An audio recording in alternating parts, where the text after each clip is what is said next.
Good morning, everybody.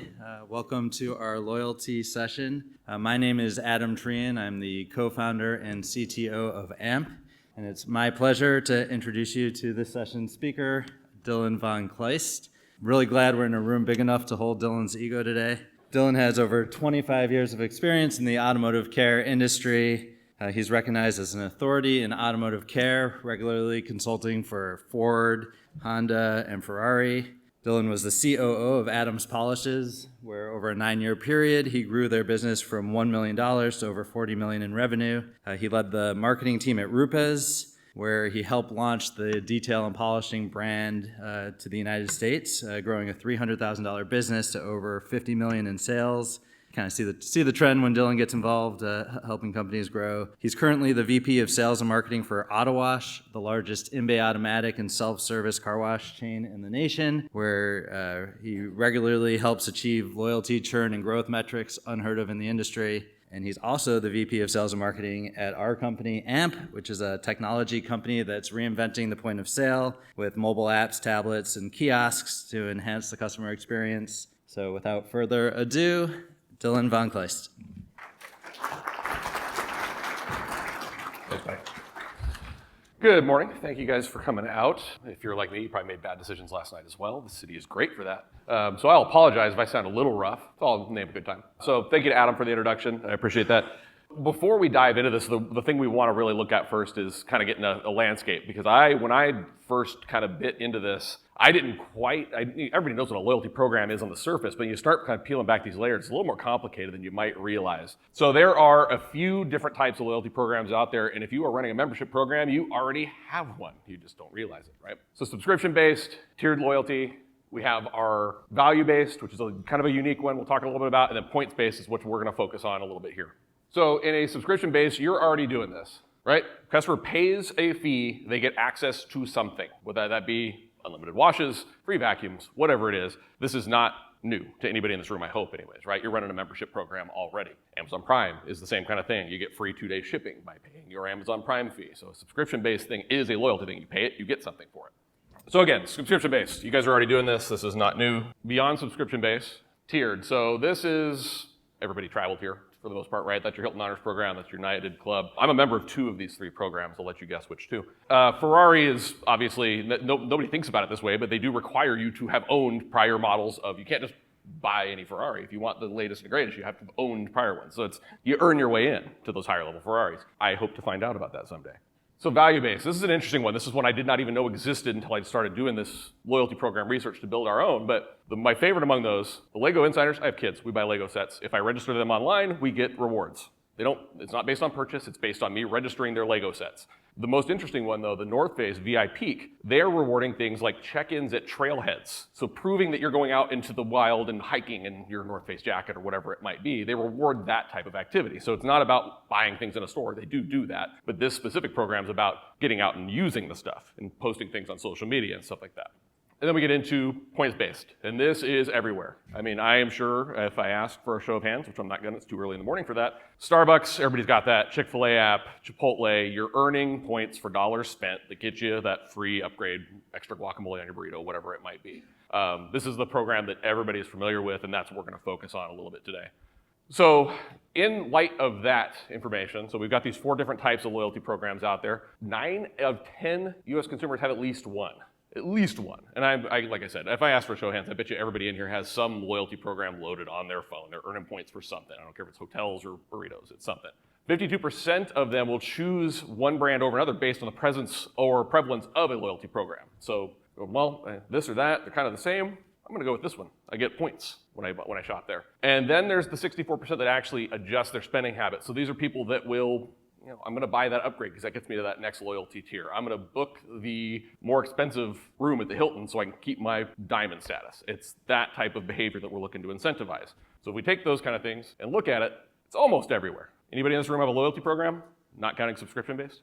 One guy over there, and then Adam in the back raises his hand. So it's just not something that customers are seeing in the car wash space. It's not a common thing. We're very, very focused on memberships, which is not a bad thing. You want to grow your membership level, but loyalty can be a tool that not only incentivizes retail growth, but also keeps your membership sticky as well. So why would you want to offer it? You're going to foster those regular retail visitors. Not everybody is a candidate for a membership. We make this joke internally. After you've offered them membership, what else do you have to offer them, right? Would you like to upgrade your membership? How about a different membership? Everything is tied to a membership. If the customer says no to a membership, we have nothing left to offer. The same thing, they're going to pull up every time they don't want a membership. They're going to pull up, your tenant's going to say, would you like a membership? No, I've told you the last 10 times I don't want a membership. Please stop offering me a membership. I just want to wash my car. So we want to give you another funnel, another way to keep that customer coming back and choosing you over the other wash down the road, a reason to think about coming to you to get their car cleaned instead of that other place. We also want to arm your attendants and your customer service reps with something other than a discount or a replacement wash or whatever it might be. Layering in loyalty points. Hey, I'm sorry that the wash didn't perform to expectations today, Mr. Customer. Are you a member of our loyalty program? How about I throw an extra 100 loyalty points on your account just to make up for the hassle today? Customers want that little extra touch, that little extra give. If you redo the wash, you gave them what they paid for in the first place. You didn't go above and beyond. If you replaced one for one, it should be a replacement plus, right, if you've disappointed anybody.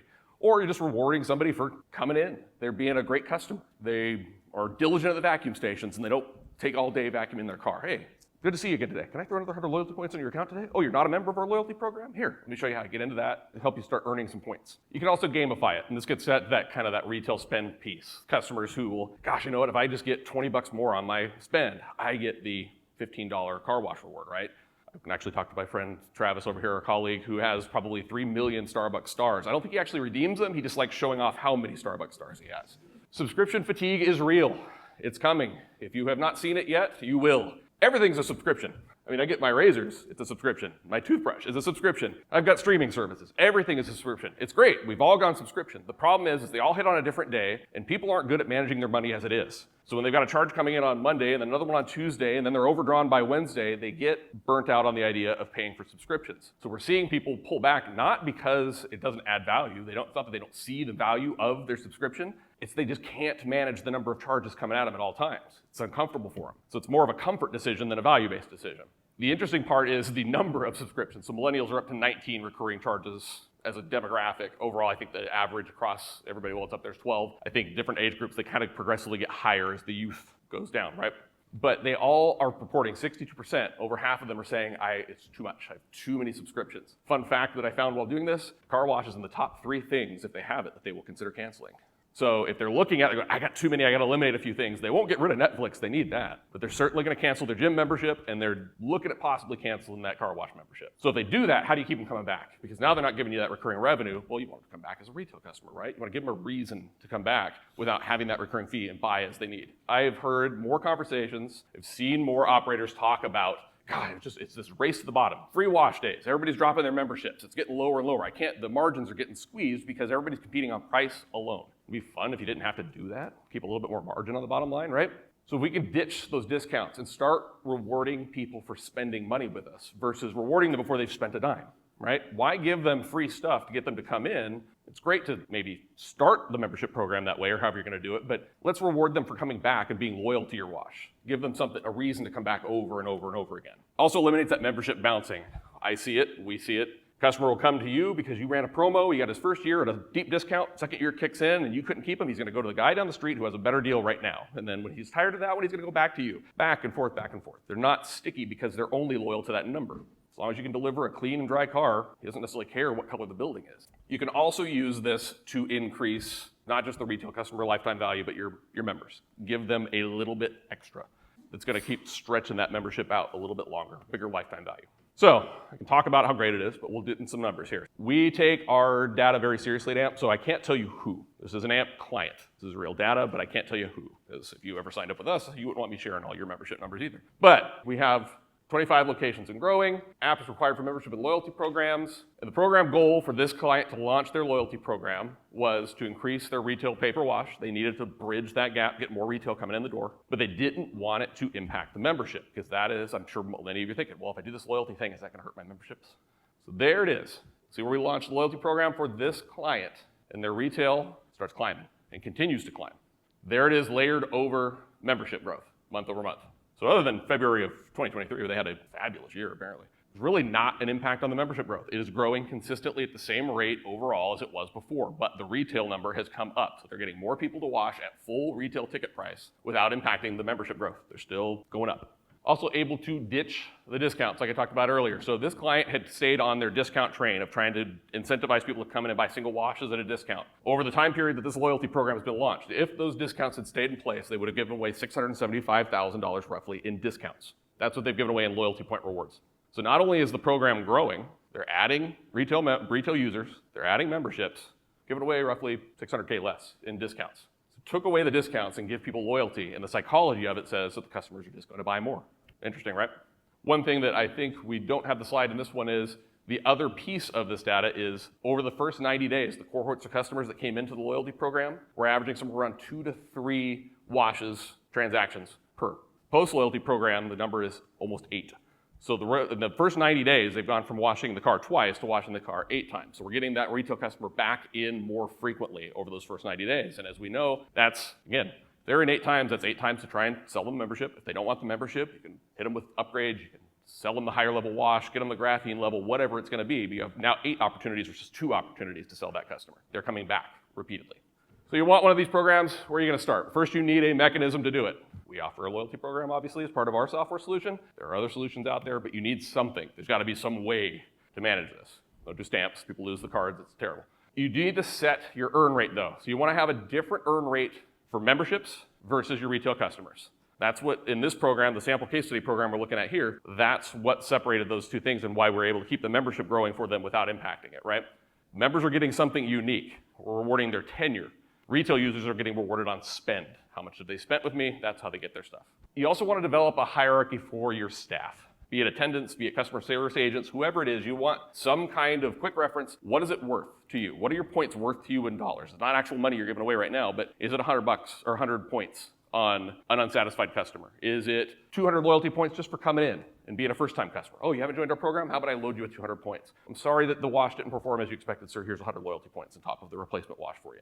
But developing that so that your customer service agents and your attendants are armed with something that they can give. Right, auto wash, we call it glue. Give little unexpected extras.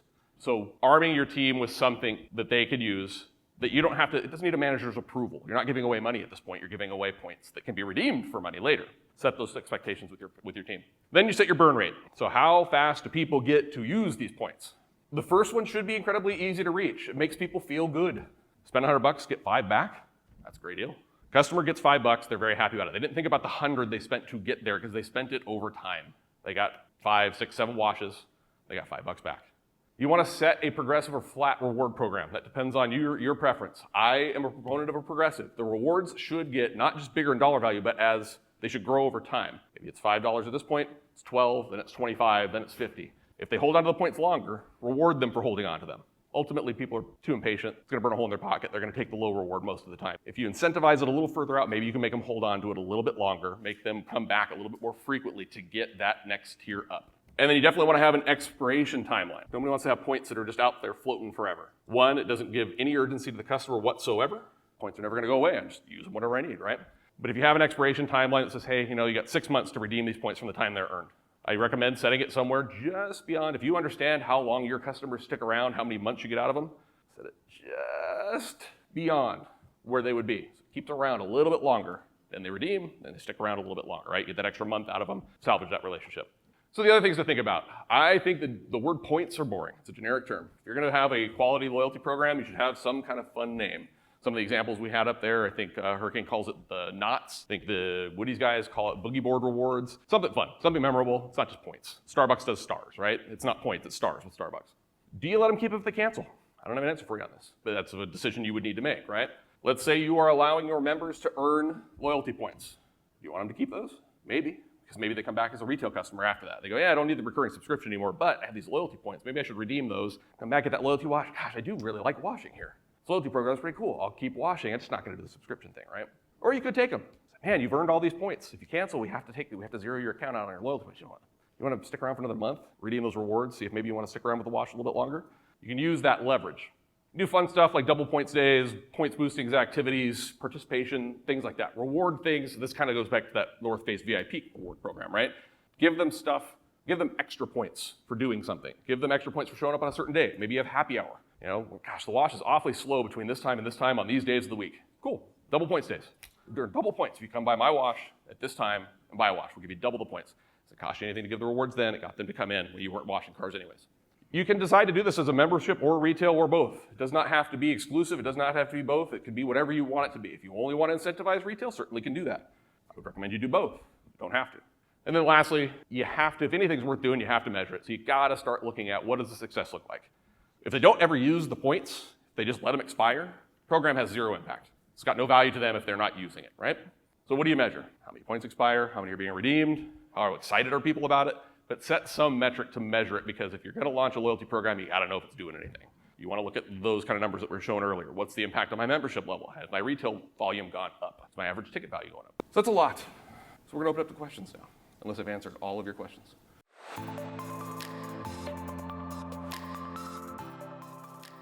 Excellent question. We actually have a client that does that already. They are in private studies in Vegas. They have C-stores, they have car wash. It's all integrated into the program. It can be. They're rewarding, coffee purchases, that kind of stuff on top of their wash purchases. So it's possible. It's a software thing. Again, the mechanism is the piece that has to drive all this for you.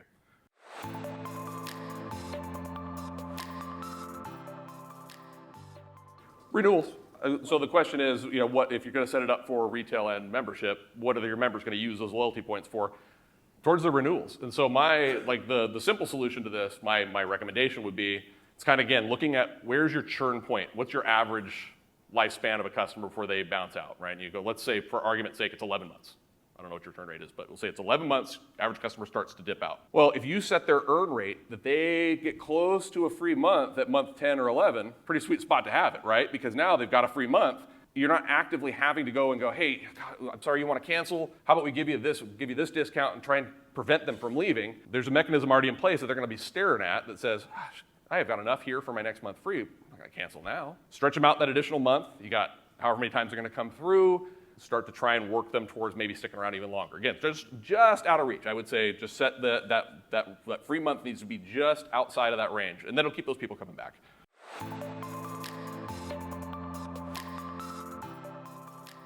Yeah, no, certainly. I mean, physical products, swag, discounts at other businesses, whatever it might be, certainly the points can add up to whatever you want them to be, right? A loyalty program, its simplest form is going to be credits towards other things that loyalty was earned with. But certainly if you have another business and you go, hey, maybe it's members get, after 6 months, they get a free oil change, or they get 50% off an oil change, or whatever you decide that mechanism is. But something, again, the more important part isn't necessarily what you give them, it's more about when you give it to them on the membership side, I think. It's giving it to them at the right point so they are more apt to stick around, using it as a retention tool, essentially, so they don't want to abandon what they've earned to that point.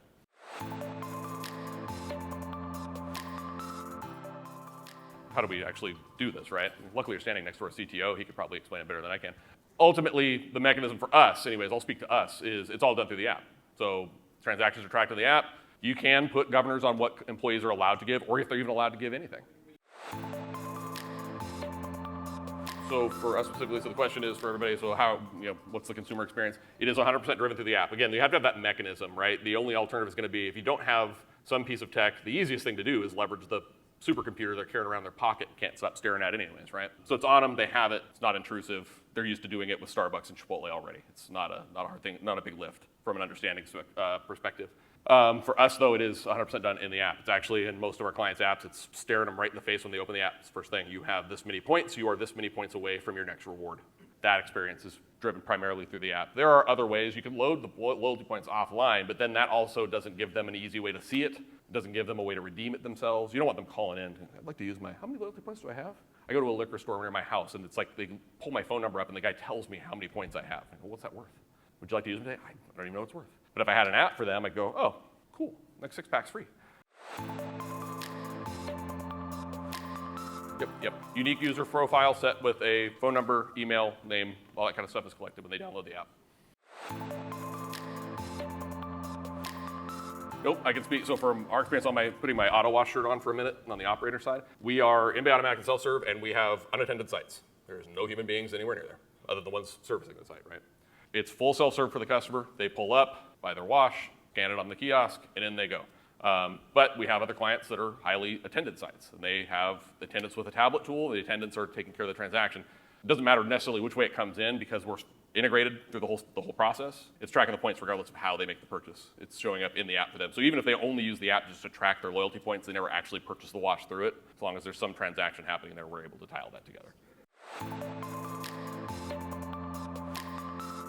So the question is, how do we measure the success? So for me personally on the operator side, I look at a couple of key metrics. I want to see redemptions. I don't want everybody to use it's like a mail-in rebate. You hope some people don't use them, right? That's part of how a loyalty program works. You want some of those points to expire, but I don't want all of them to expire. So I want probably somewhere around a 60-70% redemption rate on my points as an ideal. That means people see value, they're using it, but not all of them. So I want some of them to lapse out. So I'm not giving away everything, right? I think also the metric that we talked about, the frequency of, if you're looking specifically at retail, frequency of use, right? So if we can use loyalty to drive people in more frequently, so if we go from a 2 to 3 per 90 days up to a 8, 9 per 90 days, and it's all correlated, it's a little bit correlation causation kind of argument, right? But if we launch a loyalty program and people start washing more frequently in the first 90 days, kind of connect those dots. So there's 2 key data points to look at. I would also look at what level are they redeeming at. So that idea of that graduated scale, like getting them to redeem early and often versus stacking points up forever and just trying to get to the big reward. There's nothing wrong with that. There are some people who will do that have the patience for it. But I want to see frequent, often. I want to see them hitting that $5 reward fast as they can and not paying attention there's a 12, 25, 50, 100, whatever's out there. So how are we protecting consumer data? I'll let our CTO back there talk about that one because that's in his wheelhouse.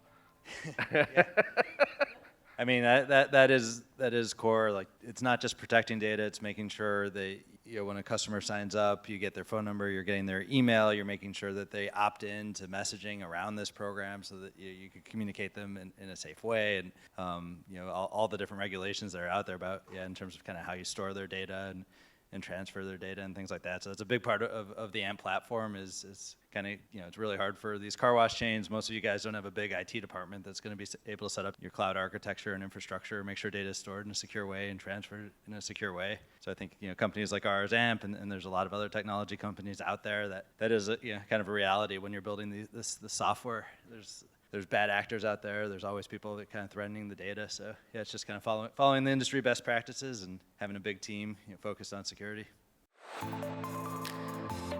So first establish what the current state is, right? Know what your data is now, and if you can establish what your retail ratio versus subscription wash ratio is, you got to have a baseline. You don't know what you've changed if you don't know where you started, right? Kind of to his point, I think success looks like you've got a pretty decent clip of redemption, so people are earning and burning points at some clip that I would say is better than 50%, 60, 70% probably being ideal. I think you want to see, again, that 90-day, you want to see increased activity from your retail customers. On the subscription side, you want to see that tenure stretch out a little bit. If you're setting it to the way that I'm recommending, like just put it just out of reach to keep them around a little bit longer. If your average cancellation was happening at 11 months before, you hope your membership program is pushing them to 12, 13, 14, beyond. So your churn should drop, or at least the tenure of the membership should get longer, I would say. All the systems. Pretty much every major POS system we can integrate with. We also have our own in-house POS system as well. That's obviously an easier integration for everything. Come by the booth, you can see it. Yeah, because now you have, again, and I think probably would be true for most people in this room. Again, the question is, what do the metrics look like for LTV and things? You can actually start tracking LTV for a retail customer if you have this, because they're now in a program that is tied to them, right? Without this, it's just another retail wash. You don't know if it's their 10th wash, their first wash. You don't know. It's just a car going through. It's a wash count number. So we can actually start to calculate LTV. So again, to those numbers of 2 in the first 90 to 8 in the first 90 days, we're actually able to track down to the individual customer saying, wow, this guy washed 8 times in our retail program now since we've launched loyalty, whereas that cohort of customers prior to a loyalty program would have only watched 2 to 3 times in that time period. So I think that you can actually start to look at an LTV for retail customers, which is completely absent, I think, of most metrics right now. You look at LTV for members because you have them tied into something. There's something tracking them. Your retail customers are ghosts, effectively, in your data. But I think that's probably the simplest thing, is you can actually track the LTV of a whole piece of your customer base. If it's 30% of your watches are retail, now you actually are seeing, is that one and done type customers? Are they coming back? Are they repeat? And having an understanding of that. And then you can start talking about doing things like retarget marketing to those people, making them aware of the happy hour point stays, that kind of stuff, prior with no loyalty program, no tracking mechanism in place.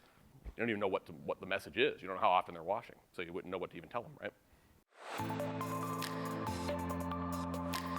We have a referral program built into our platform, but then certainly you can leverage the loyalty piece. Refer a friend, get 250 loyalty points, something like that. Hey, they get $5 off their first wash, you get 250 loyalty points. But that is definitely in the realm of possibilities within the program. Sure. And it's not a bad idea because now you're actually turning your members into salespeople, right?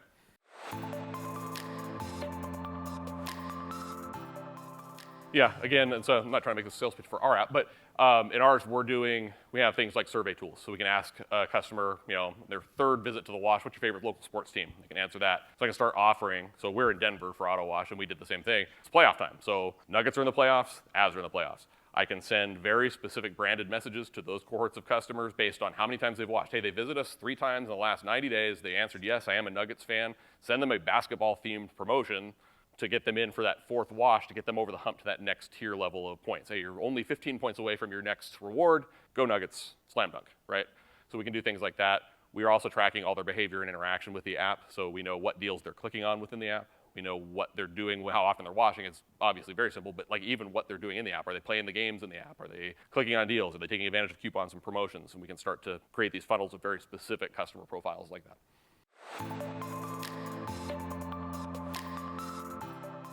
Both. Yeah, so that goes, so the question is, we see different tiers of people. Yeah, certainly. So the main number, like I've harped on a few times, is we took our cohorts of customers that started washing over a 90-day cycle as a retail customer, their paper wash, and they've gone from washing 2 to 3 times in their first 90 days to washing 6 to 8 times in their first 90 days. So that alone says that we've got lift. We've about doubled the amount of in-app usage as a percentage month over month by offering a loyalty program. So all of our retail metrics went up. And the concern every time I talk about this program and these kinds of solutions is what it's going to do to my memberships. And I don't know if you were in for the earlier part of the presentation, but 0 impact on the membership. The membership growth, if people want a subscription, they're going to buy a subscription. They're not going to do retail or subscription. I don't think we're probably over-assuming how much customers analyze membership versus retail. If you go, we have a loyalty program on this side, you can pay as you go, you earn points with every wash. Cool, that sounds good. Or we have this other program where here, watch as much as you want for $40 a month. I'm going to watch a lot. I think I'm going to take that. I think we overthink it a little bit in terms of, is this going to cannibalize my membership? The data bears out for all of our clients that have loyalty programs. It doesn't have an impact on the membership growth, but it does have an impact on bringing more retail customers back consistently. And now you've got a funnel of retail customers that you can attempt to push into membership, right? If they're coming back that often, the value prop becomes real easy. Hey, Mr. Johnson, 4th wash this month. I know you love the loyalty program. Have you thought about a membership? I don't want a recurring subscription. Cool, keep earning points. Or yes, I want a subscription. Let's get you signed up. But the fact that he's coming back 6 to 8 times, now you have an opportunity to sell Mr. Johnson a membership, or at least if you're not selling a membership, he's showing up and washing 8 times in the first 90 days at full retail pop. That sounds good to me. Yeah, we do. So we have a lot of data around user demographics, year, make, model, color of car, that kind of stuff. To be honest, off the top of my head, I don't know if I've looked at if there's a real difference in those demos. I think it's a safe assumption to say we probably didn't attract a different customer with a loyalty program. I think we attracted the right customer that we already had, but we're convincing them to stick around because they're getting something out of the program, right? I would say that's probably true across the board for most of our clients. It may shift your user demos a little bit, but I wouldn't say it's not going to reinvent the wheel. It's not a whole different group of people is going to show up simply because the loyalty program exists. It's the same people, but they're going to be stickier. Kind of depends. I mean, it's really up to you. I can speak to ours. So the auto wash model that we have in place, and every one of our clients sets their loyalty program up differently based on what their targets are and what they're trying to drive. We were trying to drive retail. So our first tier is 100 points, get you $5. Second tier is 200 gets you 12. So that's that progressive scale. The rewards get a little bit more generous as they go up, but to get to that, the guy had to spend $200 for me to give him $12 back. It's not a bad proposition. It's a hell of a lot better than giving him 10% off every wash for life. I mean, that's terrible, right? So if I can get him in there and just reward him for spending money, again, the way to look at it is when you're setting up a loyalty program is for your retail customers, you are rewarding spend. Where you put that reward is entirely up to you and what your margins look like. You're rewarding tenure for your members. You're just trying to keep them sticking around longer. They get more stuff the longer they wash it. Either way, you're basically stretching out LTV. So in our program, and again, I can't speak to others, but I can say in our program, it is automatically calculated. Every dollar they spend in the app that you deem as a rewardable dollar automatically calculates into their account. So it's showing them on the screen. So when they buy that wash and they spend $20 to get your wash, there's now 20 points in the program. If they want to. They can also buy through the attendant. They can buy at the point of sale. Because it's all integrated, we're all feeding that data through. It's just coming back. The app is basically the customer-facing portal to be able to see it. But if they buy from if an attendant sells them a wash in our ecosystem, then that credit is applied to their account. Absolutely. Certainly could. Yeah, absolutely. I have not seen that executed. There's certainly that, yeah, you could build a program where they say, you buy, you're 5 points away, give us $10, we'll give you your extra 5 points, and you get to that next reward tier. It's certainly within the realm of possibilities. I haven't seen it done in our program yet, but it's certainly possible. So yes, speaking of click-through rates, we see a much higher level of engagement within the app. Even outside of the app, I would say this. Something I've been looking at is we run a lot of, on the AutoWatch side, we run a lot of things tied to our loyalty program and our paid placement, our Google ads, our Meta ads, that kind of stuff. We are seeing better engagement on those things. One, because it's a unique offer. Every other car wash in the area is offering the exact same thing, a discount. Get your first month free, first month for $1, whatever it is. We're offering something different, going, earn points with every wash. It's completely unique. So we see high click-through rates in all of our outside the app thing. And then within the app, all those retail customers that are engaged with it, we're seeing them use the app more. Because now it's this thing. They've got value in there. It's not just this thing they're using to buy washes. It's now got some value to it. The data as far as the cohorts is there. It's yours to access. Will we make consultative recommendations? Certainly. If you call me and you're an AMP client and go, hey, what do you think? I might give you some free advice. We're not doing consultative in terms of how to use the data. We're giving you the data. We can give you some best practices. But in terms of, is the data cohorted? Absolutely. Is every transaction for that customer tied to them and you can see lifetime value? Absolutely. All that, we have wild amounts of data. So there's days where I look at our portal and go, it's almost too much. I don't know where to start. I know so much about our customers. But yeah, it's certainly all there. And every wash is going to be a little bit different. Some people want to focus more heavily on the memberships than the retail thing, and I totally get that. So you want to maybe drive into a cohort of people who join a membership and drive down that hole, people who drive a specific make and model, a color, a car, whatever it is. But yeah, the data is there for you. How you leverage it is really you. I can give you a hammer. It's not going to build you a house until you pick it up. I'll add in a little bit there. So there's also tools that in our app, basically we want every customer to have a very unique customer journey and unique messaging sent to them and things like that. So you take the data, you take their activity, you take demographics about them, and you're able to target drip campaigns. When they get into the app, you could have pop-ups that are specific to that user depending on how many times they've washed or different characteristics about that customer. Yeah. So you start thinking about, they click on an ad, they get into the app, they see a pop-up, they click on it, they go over to loyalty, they redeem their points. So you get to start building these really interesting journeys, really specific to that user and their activity in the platform. Yeah, and there's the triggers to his point, can be based on wash activity. It could be over amount of, every 30 days, whatever you want it. The data will drive it, but you set up these campaigns based on when you want to hit them, based on what you know about your customers with that data. Oh, good, like across multiple locations. So questions, yeah, absolutely. Yeah, everything, all of the information in our platform is, I don't care what you got. You got a tunnel over here, a full serve, flex serve, whatever else. That's all funneled into one central database. That's all. It doesn't matter what POSs you're running. You can integrate multiple different types of POSs across multiple sites in different states, and it's all pulled back to one central place. Yeah, certainly. I mean, you have the permission to do that. If you want to say, hey, they can wash here, or they can earn points at my tunnel and redeem them in my self-serve, certainly. That's absolutely possible.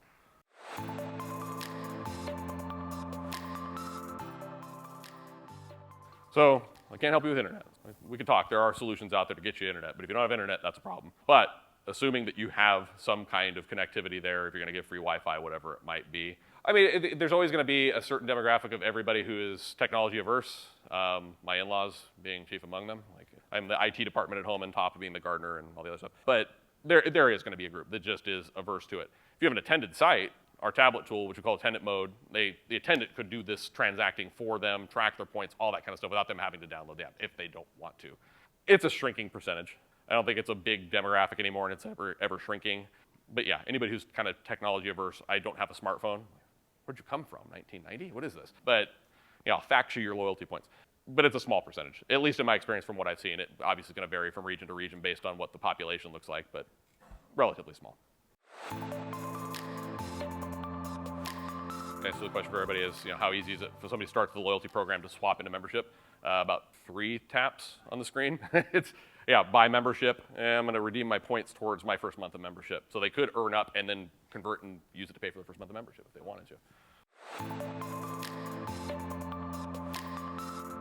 Really depends on the client, and it's more about your go-to-market strategy on that piece of it. We've had clients that are very hardline on launching it, and It's a compulsory thing. If you're showing up and you want this, you got to download the app. Scan this, and they're doing, they'll reward them with something. Here's a couple extra loyalty points, or here's a couple dollars off your first wash if you download our app.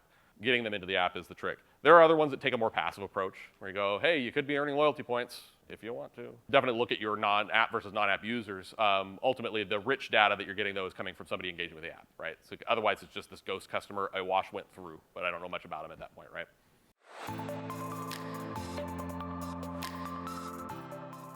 Per month, per site, flat fee, doesn't matter how many members you have in it. So again, for everybody, the question, if you can hear them, what cost? Yeah, we are a SaaS fee, so it's per month, per location. Doesn't matter if you got 1 member or 1 million, it's the same. Adam, does it work in Canada? So we don't currently have a Canadian company on our system, but our payment processor supports Canadian transactions. So we probably have to look a little deeper, but most likely. We need a points-based loyalty program for AMP clients. I like where he's at. That's not a bad idea. You know, when we launch it, I'm going to give you your first 100 points free. All right, if there's nothing else, thank you all very much for listening to me ramble on about loyalty points for a little while. Hope it was valuable. If you do want to come see us, we're at booth 1155. Happy to continue the conversation and just talk about this stuff because I find it fun. So thank you guys very much.